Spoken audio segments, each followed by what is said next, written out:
Breaking news చూస్తున్నారు. ఇవాల్టితో operation Kagar dead line. మార్చి 31, 2026 కల్లా Maoist రహిత భారతదేశాన్ని నిర్మిస్తామంటూ కంకణం కట్టుకుంది కేంద్ర ప్రభుత్వం. ఈ నేపథ్యంలోని ఆ డెడ్ లైన్ని ఈ రోజుకు విధించుకుంది. ఇటువంటి సందర్భంలో పూర్తిగా మావోయిస్టు రహిత భారతదేశాన్ని కేంద్ర ప్రభుత్వం నిర్మించగలిగిందా? అంటే మావోయిస్టు రహిత భారతదేశాన్ని నిర్మిస్తాం, మావోయిస్టుని నిర్మూలిస్తాం భారతదేశంలో అంటూ చెప్పుకొచ్చింది. నిన్న లోక్సభలో హోంమంత్రి, కేంద్ర హోంశాఖ మంత్రి అమిత్ షా సంచలన ప్రకటన చేశారు. మావోయిస్టుల కేంద్ర కమిటీని నిర్మూలించామంటూ చెప్పుకొచ్చారు. ఆయన చర్చలతోనే సమస్యల పరిష్కారం అంటూ వెల్లడించారు. ఆయుధాలు చేతపట్టే యోచన తగదు అంటూ హెచ్చరించారు. ఇప్పటికే సరెండర్ కానీ మావోయిస్టు అగ్రనేత గణపతి గురించి ఇంకా డిస్కషన్ జరుగుతోంది. ఇంకా అజ్ఞాతంలో ఉన్నారు మావోయిస్టుల కొంతమంది. మళ్ళీ వారి పరిస్థితి ఏంటి, ఏం చేయబోతుంది వాళ్ళ విషయంలో కేంద్ర ప్రభుత్వం? వారు లొంగిపోతారా? అంటే వాళ్ళు లొంగిపోయే అవకాశం ఉందా లేదా అనే సందేహాలు వ్యక్తమవుతున్నాయి. డెడ్ లైన్ ముగిసిన మావోయిస్టుల ఎన్కౌంటర్లు ఇంకా కొనసాగుతాయా? అంటే డెడ్ లైన్ ముగిసినా ఇంకా మావోయిస్టుల ఎన్కౌంటర్లు కొనసాగుతాయా? ఈ రోజు వరకు డెడ్ లైన్ పెట్టుకుంది కదా. ఒకవేళ ఎవరైతే ఇంతవరకు లొంగిపోలేదో, లేకపోతే ఎవరైతే ఇంతవరకు ప్రభుత్వానికి సమాచారం ఇవ్వలేదో, వాళ్ళ రేడార్లో లేరో, వాళ్ళ పరిస్థితి ఏంటి? ఇక ఎన్కౌంటర్లైనా అసలు ఇంతకీ వాళ్ళు ఎక్కడున్నారో సమాచారం తెలుసా? దీని గురించి మాట్లాడుకుంటున్న క్రమం. ఇప్పటికే లొంగిపోయిన మావోయిస్టు ముఖ్య నేతలు దేవ్జీ కావచ్చు, నరసింహారెడ్డి, నూనె నరసింహారెడ్డి, మల్లా రాజిరెడ్డి, పాపారావు, వీళ్ళ గురించి మాట్లాడుకుంటున్నాం. గత ఏడాది నవంబర్ 18న హిడ్మా ఎన్కౌంటర్తో మావోయిస్టు పార్టీ పతనం మొదలైందంటూ చర్చ జరిగింది. మిగిలిన మావోయిస్టుల కోసం అటవీ ప్రాంతాలను జల్లెడ పడుతున్నాయి భద్రతా బలగాలు. 15,000 మంది సిఆర్పీఎఫ్, బీఎస్ఎఫ్, ఐటీబీపీ బలగాలతో గాలింపులను వేగవంతం చేసింది కేంద్ర ప్రభుత్వం. ఆపరేషన్ కగార్ 2026 మార్చి 31 కల్లా డెడ్ లైన్ పెట్టుకుంది. ఈ క్రమంలోనే ఇంకా కొంతమంది కీలకమైన నేతలు, దాదాపుగా 100 మందికి పైగా ఉండుంటారనేది ఒక అంచనా. మరి వాళ్ళ పరిస్థితి ఏంటి? దాంట్లో చాలా కీలకమైన పేర్లు వినిపిస్తున్నాయి, చాలా కీలకమైన పేర్లు. ఎందుకంటే కొందరి గురించి మాట్లాడుకునే ప్రయత్నం చేద్దాం. మొత్తంగా కలిసి ఇక్కడ కొంతమంది పేర్ల గురించి మాట్లాడుకుంటే, జార్ఖండ్కు చెందిన బెస్రా కావచ్చు, తెలంగాణకు చెందిన గణపతి, అలాగే నూరి నరహరి అలియాస్ సంతోష్, వర్తశేఖర్, జోడే రత్నబాయి అలియాస్ సుజాత, అలాగే వర్తశేఖర్ అలియాస్ మంగ్తూ, నక్క సుశీల్ అలియాస్ రీలా, రంగబోయిన భాగ్య అలియాస్ రూపి, ఇలాంటి వాళ్ళు అజ్ఞాతంలో ఉన్నారు. గణపతి భార్య సుజాతతో పాటు మరొకరికి సంబంధించిన ఎలాంటి సమాచారం పోలీసుల దగ్గర లేదు అనేది వినిపిస్తున్నమాట. మరి ఇటువంటి సందర్భంలో ఇలా మొత్తంగా దళ సభ్యులు కావచ్చు, డీవీసీఎం ఇతర నాయకులు కావచ్చు, మొత్తంగా 100 మందికి పైగా అజ్ఞాతంలో ఉన్నారు అనేది పోలీసుల అనుమానం. మరి వీళ్ళంతా లొంగిపోతారా? లేకపోతే వీళ్ళంతా లొంగిపోయినా, పట్టుబడినా, లేకపోతే ఎన్కౌంటర్లో ఒకవేళ మరణించినా కూడా మావోయిస్టు రహిత దేశంగా మారుతుంది అనేది వినిపించే మాట. మరి ఇటువంటి సందర్భంలో మరి వీళ్ళు కనుక లొంగకపోతే ఎన్కౌంటర్లే చేస్తారా? అంటే పోలీసుల నుంచి మాత్రం దాదాపుగా ఎస్ అనే మాట వినిపిస్తోంది. ఈ నేపథ్యంలో ఏం జరిగే అవకాశం ఉంది? డీటెయిల్గా మాట్లాడుకునే ప్రయత్నం చేద్దాం. బట్ ముందుగా కేంద్ర హోంమంత్రి అమిత్ షా ఏమన్నారు నిన్న పార్లమెంట్లో చూద్దాం. ఆ తర్వాత ఇన్ డీటెయిల్గా మాట్లాడుకుందాం. तहसील पंचायत, जिला पंचायत का सदस्य नहीं होगा, विधायक वो चाहते हैं वो ही जीत कर आएंगे। किस प्रकार की व्यवस्था खड़ी करना चाहते हैं और इसका समर्थन कैसे हो सकता है? अब कह रहे बातचीत करो, जो कह रहे उनको मैं बताना चाहता हूं, मैं 50 बार कह चुका हूं सार्वजनिक मंचों पर, बस्तर में जाकर, बस्तर के हर तहसील में जाकर कह चुका हूं, हथियार डाल दीजिए, सरकार आपके पूरे पुनर्वसन की व्यवस्था करेगी, मगर हथियार नहीं डालेंगे। मान्यवर, हमारी सरकार का पॉलिसी है, चर्चा उसी से होती है जो हथियार डालता है, जो गोली चलाता है उसको जवाब गोली से ही दिया जाता है। ये हमारी सरकार का पॉलिसी, हथियार डाल दो। मैं आगे बताता हूं कितने लोगों ने डाल दिए और अब पुनर्वसन कर रहे हैं। तहसील पंचायत, जिला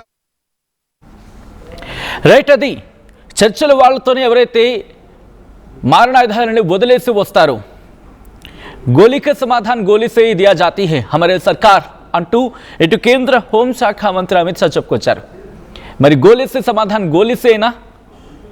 ఒకవేళ ఇప్పుడు మారణాయుధాలు కనుక ఆయుధాలను విడిచిపెట్టి మావోయిస్టులు దాదాపుగా 100 మందికి పైగా ఉన్నారని చెప్పి మాట్లాడుకుంటున్న క్రమంలో మావోయిస్టు రహిత దేశంగా భారతదేశం ఇప్పుడు అవతరించింది అనుకోవాలా? లేకపోతే 100 మందికి పైగా ఉన్నారు కాబట్టి, ఇంకా కీలకమైన నేతలు కాబట్టి వాళ్ళంతా కూడా కొంతమందికి సంబంధించి మాట్లాడుకునే క్రమంలో ఇటు కేంద్ర ప్రభుత్వం లక్ష్యం నెరవేరిందా, లేకపోతే మావోయిస్టుల లక్ష్యం ఇంకా బ్రతుకుందనుకోవాలా? లేకపోతే మావోయిస్టులకు సంబంధించి దాని అంటూ ఉంటారు కదా వాళ్ళ ప్రస్థానం ఇంకా కంటిన్యూ అవకాశాలు ఉన్నాయా? డీటెయిల్గా మాట్లాడుకునే ప్రయత్నం చేద్దాం. మనతో పాటు మాజీ మావోయిస్ట్ జంపన్న లైవ్లో జాయిన్ అవుతున్నారు, అలాగే మాజీ పోలీస్ అధికారి రెడ్డన్న కూడా మనతో పాటు లైవ్లో జాయిన్ అవుతున్నారు. ఇద్దరితో మాట్లాడే ప్రయత్నం చేద్దాం. కేంద్ర ప్రభుత్వ లక్ష్యం నెరవేరిందా? మావోయిస్టుల లక్ష్యం ఇంకా నెరవేరబోతోందా? అసలు ఏం జరుగుతోంది? ఆపరేషన్ ఖగార్ పూర్తయింది అనుకోవాలా, లేకపోతే ఇంకా బ్రతుకుంది అనుకోవచ్చా? డీటెయిల్గా మాట్లాడుకునే ప్రయత్నం చేద్దాం. ముందుగా నేను జంపన్నతో ప్రారంభించబోతున్నాను. జంపన్న గారు నమస్తే అండి. నమస్తే, చెప్పండి.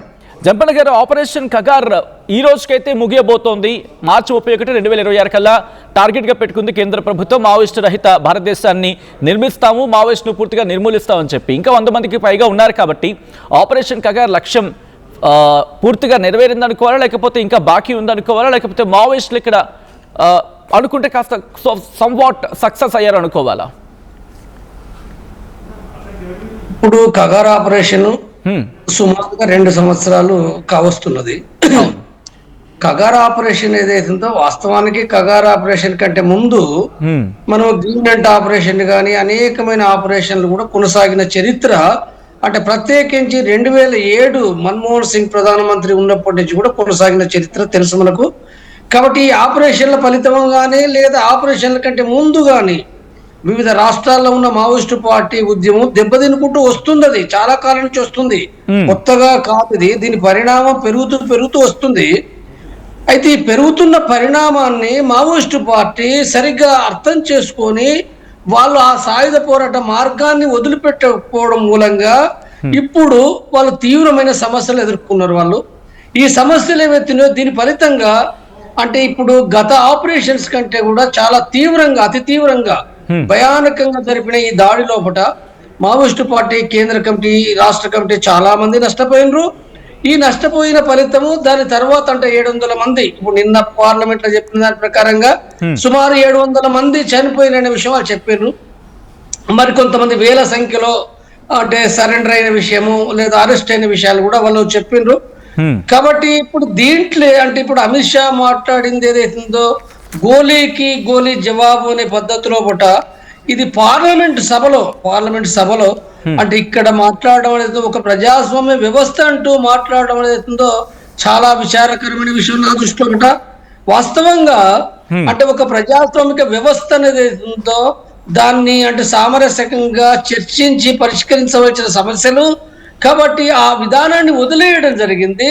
అంటే దీన్ని పరిష్కరించడానికి శాంతి చర్చల కమిటీ అంటే సంవత్సరం ఇదే మార్చి నెలలో మేము పెట్టి మేము స్పష్టమైన పిలిపించిన ఎవరు చనిపోవద్దు, పోలీసులు మావోయిస్టులు మేము అన్ని రకాల సారీ ఫర్ ఇంటరప్షన్. ఇక్కడ ఆయన ఒక మాట అనడం జరిగింది, అంటే ఆయుధాలను కనుక విడిచిపెట్టి వచ్చి చర్చలకు వచ్చుంటే కనుక మేము చర్చించే వాళ్ళం, కానీ ఆయుధాలను విడిచిపెట్టలేదు కాబట్టి గోలీకే సమాధానం గోలీసే ఇదేంగి అని చెప్పుకొచ్చారు ఆయన. సో ఒక్కసారి ఐ రిక్వెస్ట్ మీ లైన్లో ఉండే ప్రయత్నం చేయండి అండ్ నేను రెడ్డన్న దగ్గరికి వెళ్ళే ప్రయత్నం చేస్తున్నాను. రెడ్డన్న గారు నమస్తే అండి. జంపన్న గారు కంటిన్యూ సార్. రెడ్డన్న గారు ఒక్క నిమిషం వస్తున్నాను. జంపన్న గారు కంటిన్యూ ప్లీజ్. నేను ఇప్పుడు ఒకటి ఏంటంటే దాంట్లో నేను ఇప్పుడు ఇప్పుడు వాస్తవంగా ఇంతమంది వచ్చింది కదండి, ఇంతమంది ఇన్ని వేల మంది వచ్చిందంటే తుపాకీ దాంతో చంపుతారని పెట్టుకోండి. వాళ్ళు వాస్తవంగా దీనికంటే ముందు వేలాది మంది చనిపోయారు. భారతదేశంలో 40,000 మంది చనిపోయినారు, అది నక్సలైట్ పుట్టినప్పటి నుంచి. కాబట్టి ఇప్పుడు సమస్య ఎక్కడ ఉందనంటే ఆనాడు ఉన్నది గెలుపు అంచనా ఉంది, గెలుస్తామని ఉంది. ఈనాడు అంటే ఈ 2 ఏళ్ల కాలం కాదండి, నేను కొద్దిగా గుర్తు చేస్తా, రెడ్డి కూడా మాట్లాడచ్చు.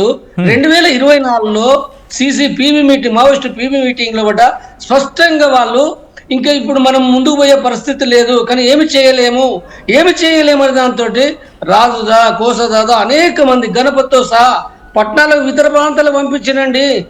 వాళ్ళు సాధ్యం కాదని, కానీ లొంగిపోవడానికి సిద్ధంగా లేరు, కానీ ఏమి చేయలేరు. ఇది ఇప్పుడు కాదండి, నేను 8 ఏళ్ల కింద చెప్పిన ఈ పరిస్థితి 2012 నాటికి వచ్చిందండి. 2012 నాటికి వచ్చింది. అప్పుడు డాక్యుమెంట్ రాసిన నేను, ఇది కాదు, ఇది మన ఈ లైన్ వదిలేయాలని చెప్పి డాక్యుమెంట్ రాసినాం. అనేకమైన వాస్తవాలున్నాయి. కాబట్టి అంటే ఆ పరిస్థితి వచ్చిన దానిని మావోయిస్టు పార్టీ సరిగా అర్థం చేసుకోకుండా ఆనాడు కనుక అంటే అర్థం చేసుకుని మార్చుకుంటే ఇన్ని మరణాలు జరిగేటి కావు. కాబట్టి వాళ్ళ తప్పు ఉంది. ఇవాళ ఆ నష్టాల కారణం ఏంటంటే వాళ్ళ తప్పు ఉంది. అయితే ఈ విషయాలు అర్థం చేసుకొని కేంద్ర ప్రభుత్వానికి నేను స్పష్టంగా చెప్పిన, అనేకమైన ఉత్తరాలు రాసిన, నేను కలిసి మాట్లాడినా, మీరు చెయ్యండి 100% నేను చేస్తాను చెప్పిన, 100% చేస్తానని చెప్పిన. మరి అందరు ఎందుకు వచ్చిండ్రండి ఇవాళ? రైట్, నేను చెప్పిందే నిజమైంది, నేను చెప్పిందే వాళ్ళందరూ వచ్చిండ్రు. మాట్లాడదాం దీని మీద ఇంకా డీటెయిల్ గా మాట్లాడదామండి. ప్రభుత్వానికి ఇది అంటే చంపినదైతే ఉంటది కదండి, సరెండర్ అయిన మంచిదే, అదైతే అది చర్చ జరుగుతూనే ఉంటుంది కదండి. ఇంట్రెస్టింగ్ పాయింట్ కంటిన్యూ చేద్దాం. రెడ్డి కూడా మనతో పాటు జాయిన్ అవుతున్నారు, మాజీ పోలీస్ అధికారి. రెడ్డి గారు నమస్తే అండి. నమస్కారం అండి, చెప్పండి. రెడ్డి గారు, ఈ ఆపరేషన్ కగార్ చాలా ఇంటెన్సిఫైగా వెళ్ళింది అనుకోవాలి, బట్ ఇంకా ఒక 100 మంది మాత్రం ఇంకా ఉన్నారు. సో ఇప్పుడు 100 మంది కోసం పోలీస్ ఆపరేషన్ కగార్ కంటిన్యూ అవుతుందా, లేకపోతే డెడ్ లైన్ పెట్టుకున్నారు కాబట్టి ఈ రోజుతో ముగిసిపోతుందా, ఎట్లా ఉంటుందండి ఇప్పటి నుంచి?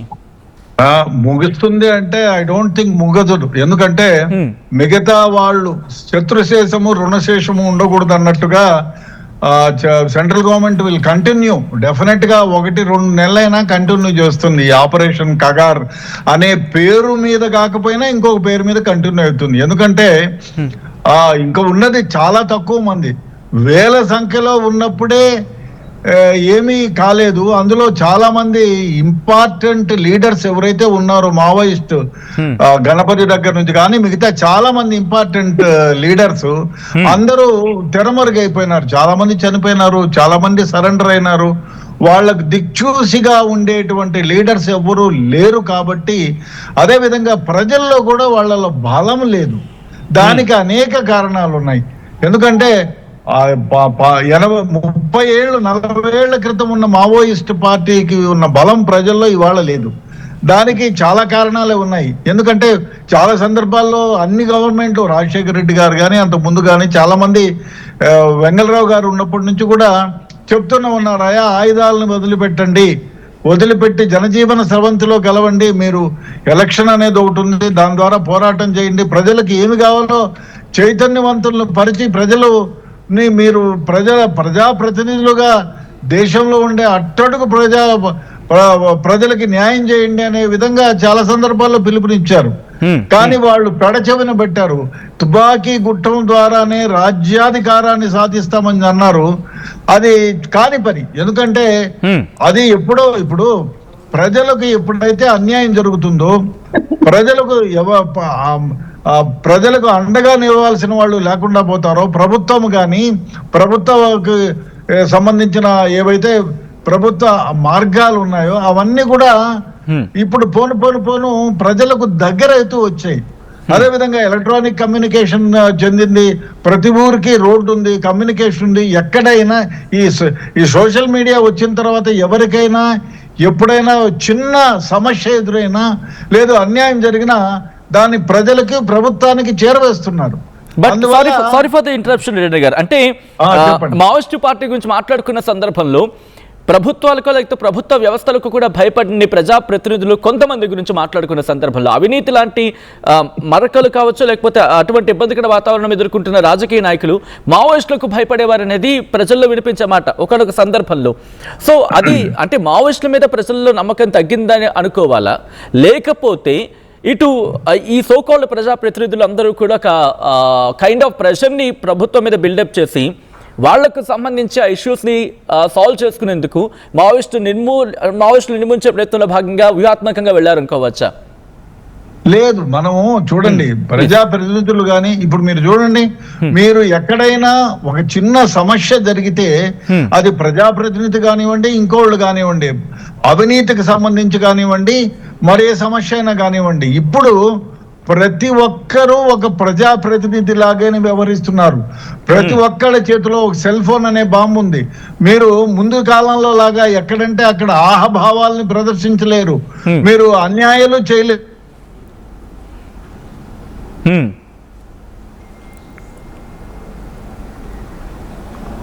ఆల్ రైట్, చిన్న నెట్వర్క్ గ్లిచ్ వచ్చినట్టుంది. మళ్ళీ రెడర్ని కనెక్ట్ అయ్యే ప్రయత్నం చేద్దాం. జంపన్న గారి దగ్గరికి వెళ్ళే ప్రయత్నం చేస్తాను. జంపన్న గారు, ఇప్పటికీ ఇంకా కొంతమంది గణపతి లాంటి వాళ్ళు కావచ్చు, లేకపోతే కొద్దిసేపటి క్రితం మాట్లాడుకున్నట్టుగా సుజాత లాంటి వాళ్ళు కావచ్చు, వీళ్ళందరూ ఇంకా అంటే పోలీసుల ఎదురు లొంగిపోలేదు వీళ్ళందరూ. ఓకే, జంపన్న గారి దగ్గరికి వెళ్ళే ప్రయత్నం చేద్దాం. మళ్ళీ Reddanna back to the line. Reddanna గారు ప్లీజ్ కంటిన్యూ సార్. హలో, ఎట్టి పరిస్థితుల్లోనూ ఇంకా ఉన్న ఎంత ఎవరైతే మిగిలినారో సుజాత గారు కానివ్వండి, మిగతా వారు కానివ్వండి, అందరూ కూడా లొంగిపోయే పరిస్థితే. 100% పోళ్ళు లొంగిపోవాల్సిందే. తమ మారణాదాలను వదిలేసి లొంగిపోవాలి. ఎందుకంటే వాళ్ళు ఎక్కడున్నా కనిపెట్టగలుగుతారు. పోలీసుల దగ్గర కమ్యూనికేషన్ వ్యవస్థ పటిష్టంగా ఉంది. అదేవిధంగా ముందు కాలంలో వాళ్ళ ఎక్స్ట్రీమిస్ట్ ఆర్గనైజేషన్ లో లీడర్ని కనిపెట్టలేకపోవడానికి కారణం ఏమిటి? ప్రజల్లో వాళ్లకున్న మద్దతు, వాళ్లకున్న బలం అది పూర్తిగా విడిపోయింది ప్రజలలో. ముందు కాలంలో చూస్తే నేను వరంగల్లో 1996, 97లో పనిచేసే రోజుల్లో ఎక్స్ట్రీమిస్ట్ ఆర్గనైజేషన్లు పెద్ద పెద్ద టౌన్లలోకి వచ్చి పోయేవాళ్ళు, బాహాటంగా తిరిగేవాళ్ళు. చిన్న చిన్న టౌన్లలో పగటిపూట తిరిగేవాళ్ళు. ఇప్పుడు ఎక్కడో దండకారణ్యంలో, ఎక్కడో అరణ్యాలలో ఉండాల్సిన పరిస్థితి ఏర్పడింది. దానికి కారణం ఏమంటే ప్రజలు చైతన్యవంతులు అవ్వడం, ప్రజల్లోకి కావలసినవన్నీ ప్రభుత్వాలు సమకూర్చడం, ప్రజల్లో ఎక్స్ట్రీమిస్ట్ భావాల వైపు ఉన్న వాళ్లకు మద్దతు లేకపోవడం. ఈ కారణాల వల్ల వాళ్ళు డెఫినెట్ గా ఏ కలుగులోనూ దాచుకోవాల్సి వస్తుంది. అందువల్లనే ప్రజల మద్దతు ఉన్నంత వరకు పార్టీలు కూడా చూడండి, అదే ఎక్స్ట్రీమిస్ట్ ఆర్గనైజేషనే కాదు, ప్రజా పార్టీలు కూడా ఎప్పుడైతే ప్రజల్లో మద్దతు కోల్పోతుందో వాళ్ళు కూడా చరణాంకాలు సృజించాల్సిందే డెఫినెట్ గా. ఎందుకంటే ప్రజలు ఎప్పుడైతే చైతన్యవంతులై పార్టీలు కానివ్వండి, ఎక్స్ట్రీమిస్ట్ ఆర్గనైజేషన్లు కానివ్వండి, ప్రజా ఇష్టానికి అగెనిస్ట్ గా పోతున్నారంటే ఇవాళ కాకపోతే రేపు రెవల్యూషన్ వచ్చేస్తుంది. కాబట్టి ఆ కాలాలు పోయినాయి. ముందు కాలం లాగా నేను చేసిందే జమీందారు రాజాగా అంటే మీరు అన్న మాటలో ఒక మాట అర్థమవుతోంది. బహుశా వాళ్ళ ఆలోచన ధోరణి కావచ్చు, వాళ్ళ వ్యూహాల్లో కావచ్చు, లేకపోతే అర్థం చేసుకునే విధానంలో కాస్త లోపాలు ఉన్నాయి, వాటిని సవరించుకొని కనుక ముందుకు వచ్చింటే బాగుందని చెప్పి. కమింగ్ టు ద జంపన్న గారు అగైన్. జంపన్న గారు, ఇప్పుడు దేవ్జీ లాంటి వాళ్ళు ఎప్పుడైతే బాధ్యతలు చేపట్టడం జరిగిందో అనుకున్నారు బహుశా ఇంకొన్ని రోజుల పాటు కంటిన్యూ అవకాశం ఉంది, అంత భయంగా లొంగకపోవచ్చు అని చెప్పి. బట్ దేవ్జీ లాంటి వాళ్ళు కూడా పోలీసులు ఎదుట లొంగిపోయిన సందర్భం, అలాగే ఇప్పుడు గణపతి కూడా లొంగిపోయే అవకాశం కనిపిస్తోందా? మరి ముఖ్యంగా వ్యూహం గురించి మాట్లాడుకుంటే ఎందుకు దెబ్బతింటోంది? రెడ్డన్న గారు చెప్పినట్టుగా అర్థం చేసుకోవాలి, ప్రజల్ని ఒకప్పుడు మావోయిస్టులని ప్రజలు అర్థం చేసుకున్నారు, కానీ ఒకనొక సందర్భంలో మావోయిస్టులు ప్రజల్ని అర్థం చేసుకోలేకపోవడంతో ఇప్పుడు ఇష్యూ వచ్చిందని చెప్పి, అంటే సమన్వయం ఎక్కడ లోపించింది అనేది. ఒకసారి దీని గురించి రియాక్ట్ అవుతారండి?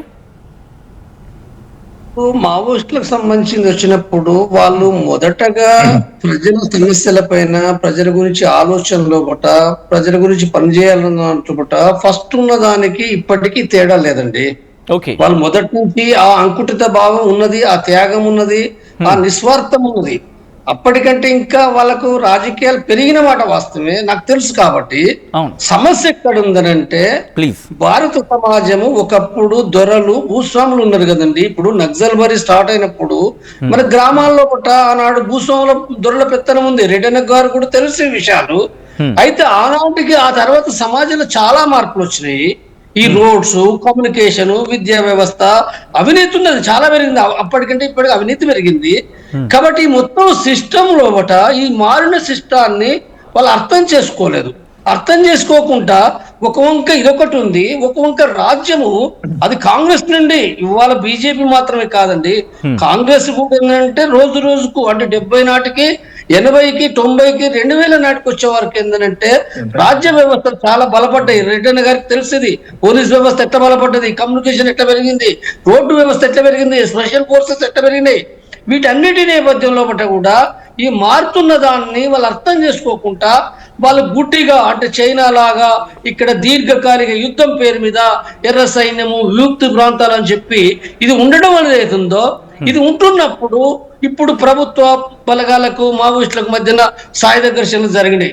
ప్రభుత్వ బలగాలను వాళ్ళ పోలీసులు కూడా పేద ప్రజల బిడ్డలైనప్పటికీ వాళ్ళు దాడికి వాళ్ళు వస్తారు, మావోయిస్టులు అక్కడ వాళ్ళు చేస్తారు. చనిపోయినరు, వీళ్ళు చనిపోయినరు, వాళ్ళు చనిపోయినరు. సమస్య ఏంది? ప్రభుత్వం దగ్గర బలం పెద్దగా ఉంది, అన్ని రకాలున్నాయి. కాబట్టి ఈ మొత్తం దాన్ని కూడా ఏంటంటే ఇక్కడ ఇది సాధ్యం కాదనే విషయం వాళ్ళు అర్థం చేసుకోకుండా దీర్ఘకాలిక యుద్ధము అనేది ఉందో ఆ మార్గాన్ని మొండిగా దాన్ని కొనసాగించింది. Sorry for the interruption. అంటే దీర్ఘకాలిక యుద్ధానికి వెళ్ళడానికి కూడా, ఎందుకంటే కీలకమైన కమాండర్స్ ఉన్న వాళ్ళు కావచ్చు, కీలకమైన వ్యక్తులు కావచ్చు, మావోయిస్ట్ నేతల్లో కూడా వీళ్ళందరూ చదువుకున్న వాళ్ళే, ఉన్నత చదువులు చదువుకున్న వాళ్ళు, సమాజం మీద అవగాహన ఉన్నవాళ్ళు, ఇలాంటి వాళ్ళు కూడా వ్యూహాత్మక తప్పిదం జరిగిందా? ఎందుకని ఇలా? ఎందుకంటే వాళ్ళకంటూ సమాజం మీద తీవ్రమైన అవగాహన కూడా ఉండింది కదా. అవును అవును అంటే ఇది ఉంది. ఈ చర్చలు కూడా ఏంటంటే సమాజంలో మార్పులు వస్తున్నాయనే విషయాన్ని కూడా పార్టీలో లేవనెత్తిన వాళ్ళరు, కొంత చర్చించిన వాళ్ళరు. కానీ అది ఏంటిదని అంటే ఒక రకంగా దీన్ని ఒక మంకు పట్టు అంటే సాంప్రదాయవాదాల పట్టరు వాళ్ళు. సాంప్రదాయవాదం అంటే చైనా మావో చెప్పింది దీర్ఘకాలిక యుద్ధం ఏదైతుందో అది కథం, దాన్ని ఏమాత్రం దాంట్లో ఎవ్వరు కూడా వేలు పెట్టడానికి వీలు లేకుండా చేశారు. దాని ఫలితమేనండి, దాని ఫలితమే కళ్ళ ముందర కనబడతలేవా, చనిపోతున్నాయి కనబడతలేవా. తర్వాత ఇప్పుడు తెలంగాణ పోయింది, ఆంధ్ర పోయింది. ఆంధ్ర ఎప్పుడు పోయింది కదా, 2004లో పోయింది. తెలంగాణ 2004లో పోయింది, ఏమి లేదు. బీహార్ పోయింది, ఢిల్లీ పోయింది, కలకత్తా పోయింది, హైదరాబాద్ పోయింది. అనేకమైన అంటే అవన్నీ కూడా పోతున్నాయి. పోయినప్పటికీ కార్మికులు లేరు, మేధావులు లేరు, విద్యార్థులు లేరు. ఎవరున్నారండి? ఇప్పుడు చూడండి, ఇప్పుడు సరెండర్ అయిన దాంట్లో లేదా ఎన్కౌంటర్ దాంట్లో కొద్ది మంది తెలుగు వాళ్ళు చదువుకున్న వాళ్ళు తప్ప ఎక్కువ మంది 90%, 95% ఎవరు దండకారణ్య ఆదివాసీలు. అంటే ఈ ఆదివాసీలతో భారతదేశం 140 కోట్ల జనాభాను ఎట్లా వృత్తి చేస్తారండి? వాళ్ళ కనీసం మందులు లేవండి, మందులు లేవు. అంటే ఇంత పరిస్థితిలో ఉండడం ఏదైతుందో అంటే ఒక పార్టీ పైన, ప్రజా సంఘాల పైన నిషేధం పెట్టింది, దాడి ఉంది. అన్ని రకాలుగా మూసుకొస్తుంటే కూడా 15 ఏళ్ల కింద వీళ్ళు ఆలోచించుకోవాల్సి ఉండే. నేను చెప్పినా కదండి, 15 ఏళ్ల కింద ఆలోచించుకుంటే ఈ గతి పట్టేది కాదు. కనీసం ఏంటంటే ఒక క్షేమంగా మన్మోహన్ సింగ్ ప్రభుత్వం ఉన్నప్పుడు మేము దాన్ని రూట్ మార్చుకుని వస్తే వేరే రకంగా ఉండేది. కాబట్టి పొలిటికల్ గా వచ్చుంటే బాగున్నా, అంటే ఆయుధాలు వదిలేసి ప్రజాక్షేత్రంలోకి వచ్చి ఎన్నికల్లో పోటీ చేసి అలా వెళ్ళుంటే బాగున్నా, ఒక పార్టీగా వ్యవస్థను స్థాపించుకుని ఉంటే 100% అది ఇప్పుడు ఈ దేశంలో జరగదండి. 40 ఏళ్ళలో కూడా స్వాతంత్రం వచ్చింది. ఇది చైనా లాంటి దేశం కాదు కదండి. ఇక్కడ ఎన్ని తప్పులు ఉన్నాయి, అవినీతి ఉన్నది, అప్రజాస్వామ్యం ఉన్నది, ఎన్నో ఉన్నాయి. కానీ నువ్వు ఇక్కడ వచ్చి ఈ సిస్టమ్ లోపట నువ్వు పెట్టుకో, సంఘం పెట్టుకో, ప్రచారం చేసుకో, మార్గమే చెప్పుకో, నువ్వు సిద్ధాంతం చెప్పుకో. నేను ఎవడొద్దంటాడు, అది వాళ్ళకి నచ్చితే వింటారు, లేకపోతే లేదు. కాబట్టి ఒక చట్టబద్ధంగా ఉండి పని చేయకుండా అంటే సాయుధ పోరాటం అన్నప్పుడు ఏంది, రాజ్యం పంపిస్తుంది, రోజు రోజు పెరిగింది. ఇప్పుడు పోలీసులకు కూడా అభిమానం లేదంటే పోలీసులకు ఇప్పటికి కూడా అభిమానం ఉన్నప్పటికీ కూడా చట్ట ప్రకారం వాళ్ళ మీద దాడి చేయాలి. ఏంటిది ఇక్కడ ఇప్పుడు ఇదంతా కూడా ఒక రకంగా ఏంటంటే ప్రజలు దీని నుంచి దూరమైనరు, ఎప్పుడో దూరమైనరు. అంటే కళ్ళ ముందర కనపడుతుంటే ఎవరు గుడ్డోళ్ళలాగా ఉన్నారు. బయట ఇప్పుడు మేధావులు ఉంటారు కొంతమంది, అంటే చాలా తగ్గిపోయారు, వాళ్ళు కూడా తగ్గిపోయినారు. ఇక గదే మాట మాట్లాడతారు వాళ్ళు, సాయుధ పోరాటం చెప్పిన కదండి. ఇది కాదు, ఇది మార్చుకోలేదు, దాని ఫలితం అనుభవించినాం. ఇప్పుడు సరే ఏదైనా ఇక వాళ్ళ ఆఖరికి చివరికి ఇక అంటే ఒక రకంగా తుపాకులు ఇచ్చి లేదా ఇయ్యకనో రావడం మంచిదే. ఇప్పుడు ఎవరైనా దేవుజీ కూడా వచ్చిండు, మల్లారాజు రెడ్డి వచ్చిండు, ఏ మాటలు మాట్లాడినా వాళ్ళు వచ్చిండ్రు, చేసుకోవాలి. గణపతి కూడా రావాలి.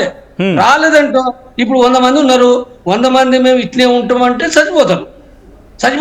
ఏం లేదు, వేస్ట్. అది అనవసరం. ఏం చేస్తావు నువ్వు? వాడు ఉండి అక్కడ ఉండి తినుకుంటా ఏం చేస్తావు నువ్వు? ఏ సాయుధ పోరాటం చేస్తావు? ఏమీ లేదు. అనవసరం చచ్చిపోతే అంటే బంధువులు, మిత్రులు బాధపడతాం, తెలిసిన వాళ్ళు కాబట్టి బాధపడతాము. కానీ వాళ్ళు మార్చుకోవాలి. అందుకోసం విజ్ఞప్తి చేస్తున్నారు, రండి, తప్పు లేదు. ఇలా సరెండర్ అంటే ఏదో ఎవరి కాలు మొక్కటం లేదు, దండం పెట్టడం లేదు. రండి, వచ్చి మాట్లాడండి, మళ్ళీ మీరు చట్టబద్ధంగా మీరు పని చేసుకోండి. ఎవరొద్దంటారు? ఆల్రెడీ అమిత్ షా చెప్పిండు, రేవంత్ రెడ్డి చెప్పిండు, అందరు పోలీస్ అధికారులు కూడా చెప్తున్నారు చట్టబద్ధంగా. వాళ్ళు ఎందుకు వద్దంటారు? నువ్వు చట్టబద్ధంగా పని చేస్తావంటే రైట్. కంటిన్యూ చేద్దాం. రెడ్డి దగ్గరికి వెళ్ళే ప్రయత్నం చేస్తున్నాను. రెడ్డి గారు, అంటే ఇప్పుడు వీళ్ళు లొంగిపోవడం, ఎందుకంటే మీరు మాజీ పోలీస్ అధికారిగా ఉన్న సందర్భంలో ఇన్ఫార్మర్లతో మాట్లాడి ఉండొచ్చు, కొంతమంది మావోయిస్టులతో కూడా మీరు మాట్లాడి ఉండొచ్చు, అండ్ దాని గురించి మాట్లాడుకునే క్రమంలో సో ఇప్పుడు ఈ లొంగే సందర్భంలో ఎటువంటి కంపల్షన్స్ ఉంటూ ఉంటాయండి? ఎటువంటి అంశాలు వాళ్ళ మెదడులో మెదులుతూ ఉంటాయి? పోక ముందే మనల్ని ఎక్కడైనా ఎన్కౌంటర్ చేస్తారేమో అన్నటువంటి భయం ఉంటుంది. అదే కాకుండా లొంగిపోయిన తర్వాత కూడా ముందున్న కేసుల్ని మమ్మల్ని వెంటాడుతూ కొన్ని సందర్భాల్లో అరెస్ట్ చేయడము, మళ్ళీ జైల్లో పెట్టడము, ముందు కేసులు కూడా రీఓపెన్ చేయడము, చార్జ్ షీట్లు వేయడము, ఇట్లాంటివి జరుగుతాయేమో అని భయం శంఖ వాళ్ళలో 100% ఉంటుంది. ఎందుకంటే ముందు వీళ్ళకి తెలియని కేసుల్లో కూడా ముద్దాయిలుగా ఉన్న సందర్భాలు ఉన్నాయి. అట్లాంటి సందర్భాల్లో జనరల్ గా ప్రభుత్వాలు కూడా చెప్పారు, ఒకసారి మీరు లొంగిపోతే ఆ కేసులన్నీ కూడా దానిని వైండప్ చేయడానికి అన్ని విధాల ప్రయత్నాలు చేస్తామని, అదే కాకుండా మీరు జనజీవన స్రవంతిలో కలిసిపోయిన తర్వాత మీ మామూలు జీవన భృతికి ఏమైతే అవసరమవుతాయో అవన్నీ సౌకర్యాలు కల్పిస్తామని చెప్పారు. చాలా మంది ఆ విధంగా కల్పించారు. జనజీవన స్రవంతిలో కలిసిపోయినారు. చాలా పార్టీల్లో ఉంటున్నారు. వాళ్ళు మామూలుగా ప్రజాప్రతినిధులుగా చిన్న చిన్న క్యాడర్లో ఇదవుతున్నారు, షైన్ అయ్యారు. చాలా మంది బాగున్నారు.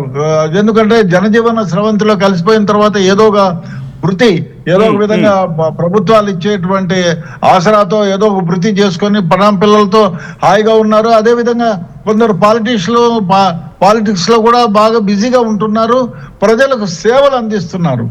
అదే మార్గంలో మిగతా వాళ్ళు కూడా ఆలోచన చేయాలి. అవో మేము కలిసిపోతాము, జనజీవన స్రవంతిలో కలిసిపోదాము, ఆయుధాలు ఇద్దామని వస్తే పోలీసులు ఏమైనా మనం ఏమార్చి చంపేస్తారేమో అనేటువంటి శంక చాలా మందిలో ఉంటుంది.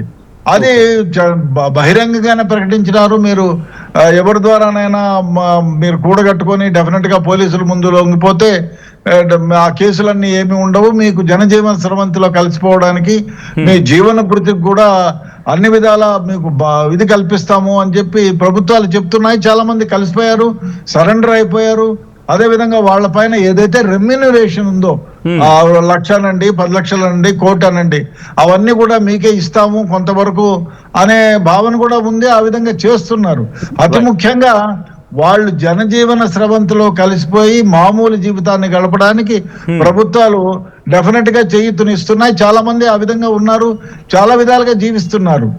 దాన్ని మరింత బలోపేతం చేసి ఇంక ఉన్న అంటే ఇప్పుడు 95% లేకపోతే 99% అందరూ నక్సలైట్లు లేకుండా పోయినారు. ఓన్లీ 100 మెంబర్స్ అంటే నాకు తెలిసి పేరున్న వాళ్ళు ఒక 60 మంది ఉంటే ఉండొచ్చు. గణపతి లాంటి వాళ్ళు ఒక్కళ్లే ఉన్నారు. ఆయన వైఫ్ సుజాత ఏదో ఉన్నట్టున్నారు. వాళ్ళు తప్ప మిగతా వాళ్ళంతా కూడా పేరు లేని వాళ్ళే. మీరు 100 మంది సంఖ్య చెప్పొచ్చు కానీ దాంట్లో సుమారుగా అటు ఇటుగా అంతే చాలా తక్కువ మంది, ఒక 60 మంది ఉండొచ్చు. ఎందుకంటే కేసులు ఉండేవాళ్ళు వాళ్ళు ఒక 60 మంది కంటే తక్కువే ఉండొచ్చు. కాబట్టి మిగతా వాళ్ళు కూడా వీళ్ళలో వెపన్స్ ఉండే వాళ్ళు కూడా ఒక 60 మంది కంటే ఎక్కువ ఏమీ ఉండరు.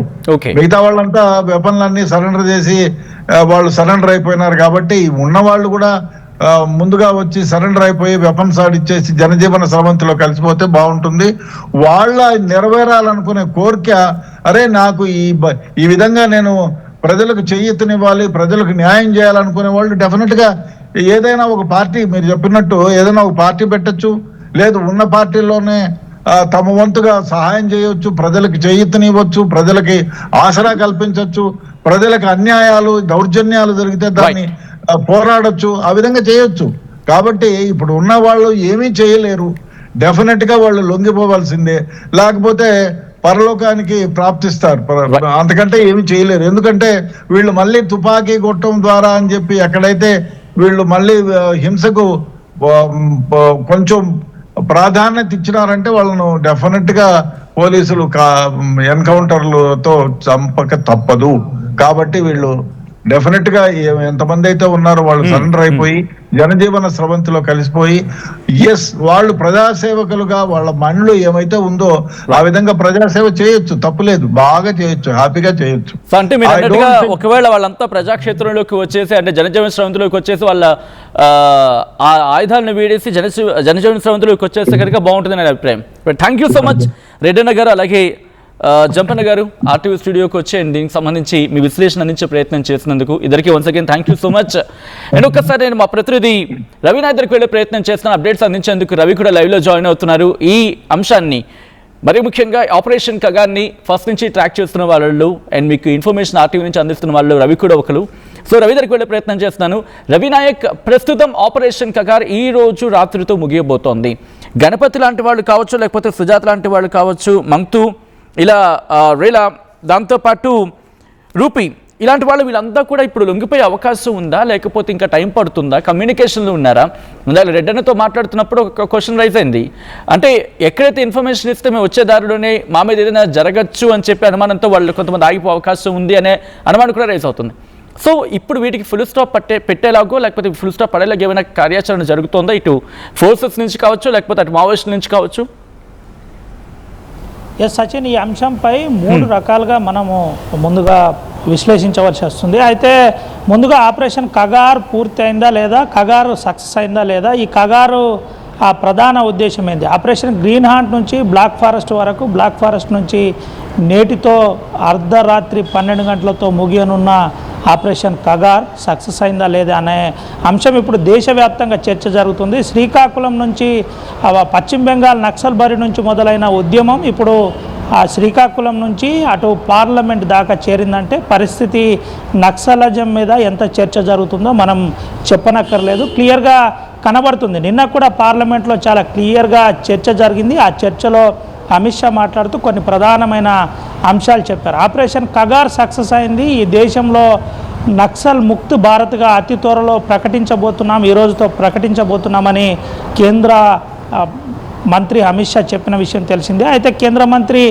అమిత్ షా చెప్పిన అంశంలో కొంత ఇప్పుడు ఎవరైతే ప్రజాస్వామికవాదులు ఉన్నారో వారు కొన్ని అంశాలు కూడా లేవనెత్తున్నారు. ఆపరేషన్ కగార్ సక్సెస్ అయిందంటే మరి గణపతి అంశం ఏంది, గణపతితో పాటు ఇటీవల ఒక మీడియా మాధ్యమంతో మాట్లాడిన హిడ్మాల్ పరిస్థితి ఏంటి, ఇలా ఇంకా చాలామంది ఉన్నారు, వారిని ఎప్పుడు జనజీవన స్రవంతిలో తీసుకురాబోతున్నారని చెప్పే ప్రయత్నం చేశారు. కొంతమేరకు ఆపరేషన్ కగార్తో ప్రధానంగా కొంత కంట్రోల్ చేసే ప్రయత్నం చేసిన వరుసగా పెద్ద నాయకులు సరెండర్ అయినా పెద్ద నాయకుల విశ్లేషణ కూడా, దేవ్జీ లాంటి కేంద్ర కమిటీ పోలిట్ బ్యూరో నాయకుల విశ్లేషణ కూడా చాలా క్లియర్గా చెబుతున్నారు. మేము ఒకవేళ కనుక మా పార్టీని లీగలైజ్ చేస్తే, మళ్ళీ చెబుతున్నాను, మా పార్టీని లీగలైజ్ చేస్తే మేము ఇంకా చాలామంది ఉన్నారు, అడవిల నుంచి ఉన్న వారికి రమ్మని మేము అప్పీల్ చేస్తాం, అప్పీల్ చేయడం వరకే, అది మీడియా ముఖంగా అప్పీల్ చేస్తామని ఇటీవల ఇంటర్వ్యూలో చెప్పిన పరిస్థితి కనబడింది. అంటే దీన్ని బట్టి చూస్తే ఇంకా చాలా మేరకు కొంత దళాలు ఉన్నాయి, దళాలతో పాటు కొంతమంది నాయకులు ఉన్నారు. జార్ఖండ్ లాంటి ప్రాంతాల్లో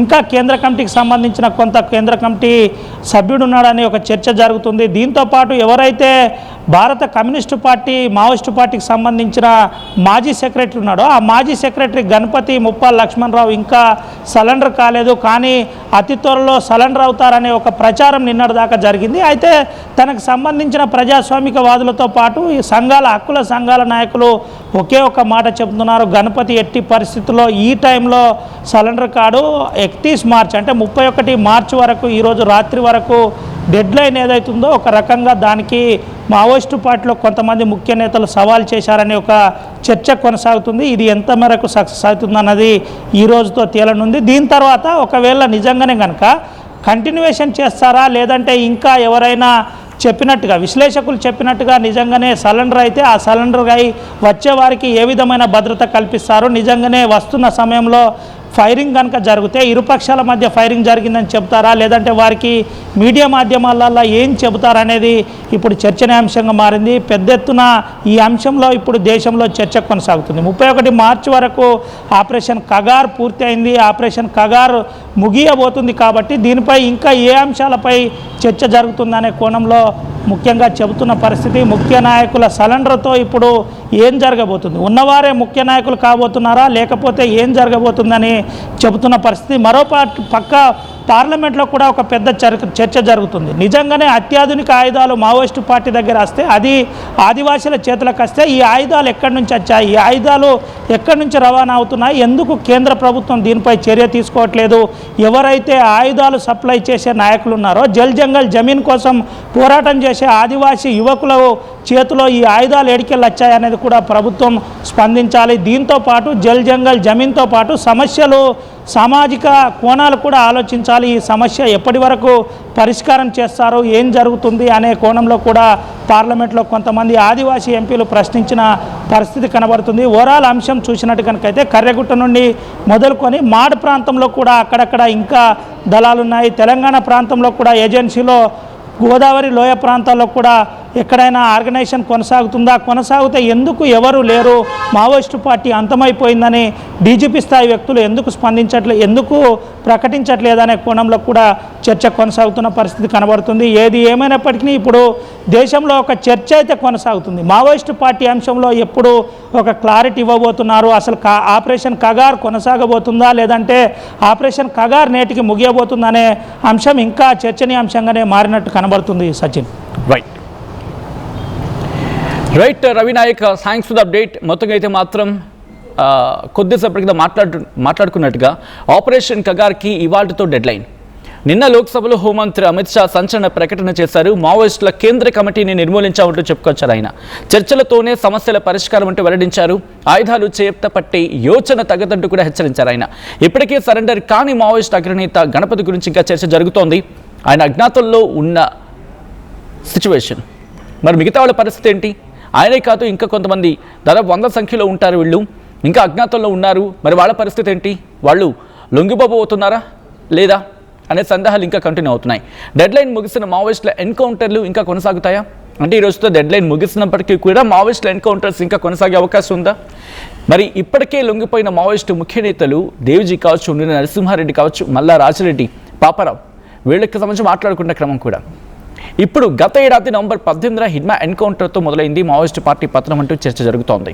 మిగిలిన మావోయిస్టుల కోసం అటవీ ప్రాంతాలను జల్లెడ పడుతున్నాయి భద్రతా బలగాలు. 15,000 మంది సిఆర్పీఎఫ్, బీఎస్ఎఫ్, ఐటీబీపీ బలగాలతో గాలింపు చేపడుతున్నట్టు అర్థం చేసుకోవచ్చు. అండ్ ఈరోజు రాత్రితో డెడ్లైన్ ముగియబోతోంది కాబట్టి రేపు లేకపోతే రాబోయే రోజుల్లో లొంగిపోయే అవకాశం ఉందా? గణపతి కావచ్చు, సుజాత కావచ్చు, లేకపోతే మిగతా వాళ్ళంతా కూడా ఏం జరిగే అవకాశం ఉంది? ఇన్ఫ్యాక్ట్ మీ అభిప్రాయం ఏంటి? మీరేమనుకుంటున్నారు? కామెంట్ చేసే ప్రయత్నం చేయండి. At KL, we help you turn your interests into skill sets. KL deemed to be university.